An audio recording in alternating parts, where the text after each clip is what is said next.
2 দিনের সফরে অসমে আগত কেন্দ্রীয় অর্থমন্ত্রী নির্মলা সীতারমণ আজ জাগিরোডের সেমিকন্ডাক্টর প্রকল্প পরিদর্শন করেন। অসমের শিল্পক্ষেত্রকে নতুন দিশা দেওয়ার মাধ্যমে সমগ্র অঞ্চলে কর্মসংস্থানের সুযোগ সৃষ্টি করতে সক্ষম এই প্রকল্পটি অসমে স্থাপন করার ক্ষেত্রে সহায়তার জন্য মুখ্যমন্ত্রী ড. হিমন্ত বিশ্ব শর্মা কেন্দ্রীয় মন্ত্রীকে আন্তরিক কৃতজ্ঞতা জানান। শ্রীমতী সীতারমণ অসম ও উত্তর পূর্ব ভারতের স্থানীয় উদ্যোক্তা ও ছাত্রছাত্রীদের সঙ্গেও মতবিনিময় করেন। জাগিরোডের সেমিকন্ডাক্টর প্রকল্প পরিদর্শনের সময় মুখ্যমন্ত্রী ড. হিমন্ত বিশ্ব শর্মা তার সঙ্গে ছিলেন। আগামী বছরের ফেব্রুয়ারিতে প্রকল্পটি আনুষ্ঠানিকভাবে উদ্বোধন করা হবে। প্রকল্পটি রাজ্যের অর্থনৈতিক উন্নয়নের ক্ষেত্রে নতুন দিগন্তের সূচনা করবে বলে আশা করা হচ্ছে। এর আগে বোরঝাড় বিমানবন্দরে মুখ্যমন্ত্রী ড. হিমন্ত বিশ্ব শর্মা ও অর্থমন্ত্রী অজন্তা নেউগ তাকে স্বাগত জানান। শ্রীমতী সীতারমণ আজ সন্ধ্যায় উজানবাজারে ব্রহ্মপুত্র রিভারফ্রন্টের সতী রাধিকা শান্তি উদ্যান এবং পানবাজার ঘাটে গ-উভা আকার হাটির আধুনিক ফেরি টার্মিনাল ও জেটি উদ্বোধন করবেন। ব্রহ্মপুত্র রিভারফ্রন্ট প্রকল্পটি 300 কোটি টাকার ব্যয়ে নির্মিত হয়েছে।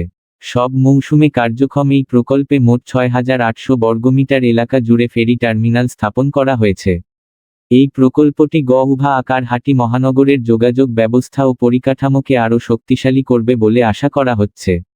অন্যদিকে ব্রহ্মপুত্র তীরে স্থাপিত সতী রাধিকা শান্তি উদ্যান প্রকল্পটি 327 কোটি টাকার ব্যয়ে নির্মাণ করা হয়েছে। নতুন আয়ুক্ত ভবন থেকে কাছারি ঘাট পর্যন্ত 1.2 কিলোমিটার দৈর্ঘ্যের এই উদ্যানটি নির্মাণ করা হয়েছে। অনুষ্ঠানে মুখ্যমন্ত্রী ড. হিমন্ত বিশ্ব শর্মা, জনস্বাস্থ্য কারিগরি দপ্তরের মন্ত্রী জয়ন্ত মল্লবড়ুয়া এবং পরিবহন মন্ত্রী চরণ বড় উপস্থিত থাকবেন। কেন্দ্রীয় অর্থমন্ত্রী নির্মলা সীতারমণ আজ সন্ধ্যায় গ-উভা আকার হাটির প্রবেশদ্বার টার্মিনাল ও ঘাটের শুভ উদ্বোধন করেন। মুখ্যমন্ত্রী ড. হিমন্ত বিশ্ব শর্মা এবং অসম সরকারের অর্থমন্ত্রী অজন্তা নেউগের উপস্থিতিতে কেন্দ্রীয় অর্থমন্ত্রী শ্রীমতী সীতারমণ অত্যাধুনিক সুবিধাসম্পন্ন এই প্রবেশদ্বারটি সাধারণ মানুষের জন্য উন্মুক্ত করে দেন। এরপরেই তিনি উজানবাজারের সতী রাধিকা শান্তি উদ্যান এর উদ্বোধন করবেন। উল্লেখযোগ্য যে গ-উভা আকার হাটি প্রবেশদ্বারের উদ্বোধনী অনুষ্ঠানের আগে কেন্দ্রীয় অর্থমন্ত্রীকে গায়ন বায়ন ও বিহুর মাধ্যমে ঐতিহ্যবাহীভাবে স্বাগত জানানো হয়। জাতীয় গান বন্দে মাতারাম এর 150 বছর পূর্তি উপলক্ষে প্রধানমন্ত্রী নরেন্দ্র মোদী আজ নয়া দিল্লিতে বছরব্যাপী স্মারক উদযাপনের সূচনা করেন। তিনি এই উপলক্ষে একটি স্মারক ডাকটিকিট ও মুদ্রা প্রকাশ করেন। অনুষ্ঠানের সঙ্গে সঙ্গতি রেখে জনসমক্ষে বন্দে মাতারাম এর পূর্ণ সংস্করণ গাওয়া হয় এবং সমাজের সর্বস্তরের মানুষ এতে অংশগ্রহণ করেন। অসমেও সমস্ত জেলা ও উপজেলায় দেশমাতৃকার প্রতি শ্রদ্ধা ও দেশপ্রেমের আবেগে ভরে বন্দে মাতারাম এর 150তম বর্ষপূর্তি উপলক্ষে সমবেতভাবে গানটি পরিবেশন করা হয়। দিসপুরের জনতা ভবন প্রাঙ্গণে আয়োজিত রাজ্যস্তরের অনুষ্ঠানে মুখ্যমন্ত্রী ড. হিমন্ত বিশ্ব শর্মা সহ একাধিক মন্ত্রী সমবেতভাবে এই গান পরিবেশন করেন। অসম সরকারের শিক্ষা দপ্তরের নির্দেশ অনুযায়ী গ-উভা আকার হাটি মহানগরের বিভিন্ন শিক্ষা প্রতিষ্ঠানে আজ ছাত্রছাত্রীরা সমবেতভাবে বন্দে মাতারাম পরিবেশন করে। চিরাং জেলার কাজলগাঁওয়ে জেলা প্রশাসনের উদ্যোগে কয়েকটি বিদ্যালয়ের শিক্ষার্থীরাও সমবেতভাবে বন্দে মাতারাম গান পরিবেশন করে। মন্ত্রী কৃষ্ণেন্দু পালের উপস্থিতিতে আজ শ্রীভূমি জেলা আয়ুক্ত কার্যালয়ের কনফারেন্স হলে ভারতের জাতীয় গান বন্দে মাতারাম এর 150তম বর্ষপূর্তি উপলক্ষে সঙ্গীতটি সমবেত কণ্ঠে পরিবেশন অনুষ্ঠানের আয়োজন করা হয়। দেশপ্রেম, ঐতিহ্য ও সাংস্কৃতিক চেতনার এক নিখুঁত সংমিশ্রণে সজ্জিত এই অনুষ্ঠানে উপস্থিত বিশিষ্ট অতিথিবৃন্দ এবং বিভিন্ন উচ্চপদস্থ আধিকারিক ও কর্মচারীবৃন্দ। এই মহতী অনুষ্ঠানে উপস্থিত ছিলেন অন্যান্যদের মধ্যে উপস্থিত ছিলেন জেলা আয়ুক্ত প্রদীপ কুমার দ্বিবেদী, জেলা বিজেপির সভাপতি সঞ্জীব বণিক, অতিরিক্ত জেলা আয়ুক্ত আনিস রসুল মজুমদার, অতিরিক্ত জেলা আয়ুক্ত উদয়শঙ্কর দত্ত সহ জেলার বিভিন্ন উচ্চপদস্থ আধিকারিক ও কর্মচারীবৃন্দ। অনুষ্ঠানের শেষপর্বে উপস্থিত সবাই দিল্লি থেকে সরাসরি সম্প্রচারিত ভারতের প্রধানমন্ত্রী নরেন্দ্র মোদীর বক্তব্য শ্রবণ করেন।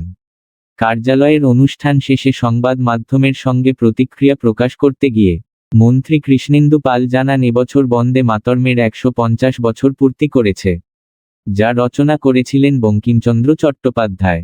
স্বাধীনতা সংগ্রামের সময় এই গানটি দেশপ্রেমের ভাব প্রজ্বলিত করেছিল এবং সমগ্র জাতিকে এক অভিন্ন পরিচয় ও উদ্দেশ্যের বন্ধনে যুক্ত করেছিল।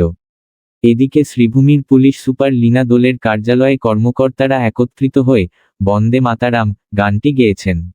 আজ জাতীয় গান বন্দে মাতারাম এর 150 বছর পূর্তি উপলক্ষে কাছাড় জেলা বিজেপির উদ্যোগে বন্দে মাতারাম উৎসবের আয়োজন করা হয়। এই উপলক্ষে আজ বিকেলে শিলচরের ইটখোলার বিজেপি কার্যালয় থেকে এক পদযাত্রার আয়োজন করা হয়, যেখানে হাজারো সদস্য অংশগ্রহণ করেন। দলীয় কার্যালয় থেকে যাত্রা শুরু করে অংশগ্রহণকারীরা নরসিংটোলা ময়দানে সমবেত হন। সেখানে হাজার কণ্ঠে বন্দে মাতারাম পরিবেশিত হয়। অনুষ্ঠানে উপস্থিত ছিলেন বরাক উপত্যকা উন্নয়ন দপ্তরের মন্ত্রী কৌশিক রায়, শিলচরের সংসদ সদস্য পরিমল শুক্লবৈদ্য, বিধায়ক দীপায়ন চক্রবর্তী, কাছাড় জেলা বিজেপি সভাপতি রূপম সাহা প্রমুখ। আজ হাইলাকান্দি জেলা আয়ুক্তের কার্যালয় প্রাঙ্গণে বন্দে মাতরম 150 অনুষ্ঠানের আয়োজন করা হয়। মাননীয় সংসদ সদস্য কৃপানাথ মাল্লাহ অনুষ্ঠানে প্রধান অতিথি হিসেবে উপস্থিত ছিলেন। ভারতের জাতীয় সঙ্গীতের সমমর্যাদায় বন্দে মাতরম জনগণের রাষ্ট্রভক্তি ও দেশপ্রেমের সম্মিলিত চেতনার প্রতীক। এর চিরন্তন বার্তা সকল নাগরিকের মধ্যে ঐক্য ও গর্বের অনুপ্রেরণা জাগিয়ে তোলে। হাইলাকান্দি জেলা আয়ুক্তের কার্যালয়ের কর্মচারী, পুলিশ বিভাগের কর্মী, আত্মসহায়ক গোষ্ঠীর সদস্য এবং জনসাধারণ এই অনুষ্ঠানে অংশগ্রহণ করেন। লৌহ মানব সর্দার বল্লভভাই প্যাটেলের 150তম জন্ম জয়ন্তীর সঙ্গে সঙ্গতি রেখে সমগ্র দেশে একতা পদযাত্রা অনুষ্ঠিত হচ্ছে। এরই অঙ্গ হিসেবে আগামীকাল শ্রীভূমি শহরে সকাল 8টায় জেলা পর্যায়ের একতা পদযাত্রা অনুষ্ঠিত হবে। আগামীকাল সকাল 8টায় নীলমণি রোডের সিনিয়র সেকেন্ডারি স্কুল প্রাঙ্গণ থেকে এই পদযাত্রা শুরু হয়ে মেইন রোড দিয়ে যাবে এবং করিমগঞ্জ কলেজের খেলার মাঠে পৌঁছে সমাপ্ত হবে। এই পদযাত্রায় সবাইকে উপস্থিত থাকতে শ্রীভূমি জেলা প্রশাসনের পক্ষ থেকে আমন্ত্রণ জানানো হয়েছে। রাজ্য সরকারের ঘোষিত গ্রন্থবর্ষ এর সঙ্গে সামঞ্জস্য রেখে লখিমপুরে আয়োজিত 2,02,526 সালের দ্বিতীয় অসম গ্রন্থমেলা সাহিত্য, সংস্কৃতি, নাট্যকলা, ইতিহাসসহ বিভিন্ন বিষয়ে আলোচনার মাধ্যমে আকর্ষণীয় হয়ে উঠেছে। অসম প্রকাশন পরিষদ ও সদৌ অসম পুস্তক প্রকাশক ও বিক্রেতা সংঘের যৌথ উদ্যোগে লখিমপুর কমার্স কলেজের স্পোর্টস কমপ্লেক্সে 10 দিনব্যাপী আয়োজিত এই গ্রন্থমেলার আজ 7ম দিন সম্পন্ন হল। আজ বিকেলে গ্রন্থমেলা প্রাঙ্গণের জুবিন গার্গ সরণি অস্থায়ী প্রেক্ষাগৃহে অনুষ্ঠিত হয় সাহিত্য আলোচ শীর্ষক লেখক পাঠক সম্মিলন। এই আকর্ষণীয় অনুষ্ঠানের উদ্বোধন করেন নর্থ লখিমপুর কলেজের প্রাক্তন উপাধ্যক্ষ ও বিশিষ্ট বিজ্ঞান লেখিকা অমিয়া রাজবংশী। তিনি বলেন, গ্রন্থমেলা মানে হলো লেখক ও পাঠকের মুখোমুখি হওয়ার এক সুন্দর স্থান। বইবিহীন ঘরকে দার্শনিক ও পণ্ডিতরা আত্মাবিহীন শরীরের সঙ্গে তুলনা করেছেন। বই রচনা বা সৃষ্টির কাজ করেন লেখকরা, আর তা প্রকাশ করা হয় পাঠকদের জন্য। পাঠকই হলো বইয়ের মূল লক্ষ্য, অর্থাৎ লেখক ও পাঠকের মধ্যে এক সহযোগিতামূলক সম্পর্ক বিদ্যমান। লেখক সৃষ্টি করেন, পাঠক সেই সৃষ্টিকে প্রাণ দেন। তাই লেখক ও পাঠকের সরাসরি মিলন অত্যন্ত গুরুত্বপূর্ণ, এর ফলে উভয়ই সমৃদ্ধ হতে পারেন। অনুষ্ঠানে বিশেষ অতিথি হিসেবে উপস্থিত ছিলেন নর্থ লখিমপুর বিশ্ববিদ্যালয়ের রেজিস্ট্রার ও বিশিষ্ট শিক্ষাবিদ ড. বিমান চন্দ্র চেতিয়া। তিনি বলেন, এই কর্মসূচি গ্রন্থমেলার একটি অত্যন্ত গুরুত্বপূর্ণ অংশ। লেখক ও পাঠক একই মুদ্রার এপিঠ ওপিঠের মতো, একজন ছাড়া অন্যজন অসম্পূর্ণ। পাঠকই ভালো লেখক তৈরি করতে পারে। মানব সভ্যতা টিকে থাকা পর্যন্ত বই টিকে থাকবে, আর পাঠক সমাজও টিকে থাকবে। তিনি আরও উল্লেখ করেন যে, এক সমীক্ষা অনুসারে কোভিড মহামারীর পর বিশ্বজুড়ে পাঠকের সংখ্যা প্রায় 40% বেড়েছে, যদিও পড়ার মাধ্যম কিছুটা পরিবর্তিত হয়েছে। লেখক পাঠক সম্মিলনটি প্রাণবন্তভাবে সঞ্চালনা করেন বিশিষ্ট লেখক ও গৌহাটি কলেজের অসমীয়া বিভাগের অধ্যাপক ড. ধরণী লাহন। তিনি বলেন, লেখক পাঠক সম্মিলন একটি অত্যন্ত প্রেরণাদায়ক অনুষ্ঠান। অসম গ্রন্থমেলায় অংশ নিয়ে বিভিন্ন ক্ষেত্রের লেখকদের সঙ্গে সাক্ষাৎ করা এক চমৎকার অভিজ্ঞতা। পাশাপাশি পাঠকদের মনের ভাবও এখানে জানা যায়। লেখকরা পাঠকের চাহিদা সরাসরি বোঝার সুযোগ পান, কারণ পাঠকই লেখকের সৃষ্টির সাফল্য নির্ধারণ করে, এবং তার উপরেই সাহিত্যের মূল্যায়ন নির্ভর করে। কবি লেখক নবজ্যোতি পাঠকের সঞ্চালনায় অনুষ্ঠিত এই লেখক পাঠক সম্মিলনে অংশ নেন চন্দ্র হাজারিকা, ড. কেশব হাজারিকা, ফারহানা আহমেদ, নীরণ কুমার বরা, সুইটশ্রী বরা মোহন, ড. প্রশান্ত বারিক, বিপ্লব বরা, রাজীব বড়ুয়া, প্রাণজিৎ কুমার শইকিয়া, বিউটি বরা, পল্লবী বরা নিউগ, জন্মনী শইকিয়া, নিপন পাঙ্গিং এবং জীবন্ত শইকিয়া প্রমুখ।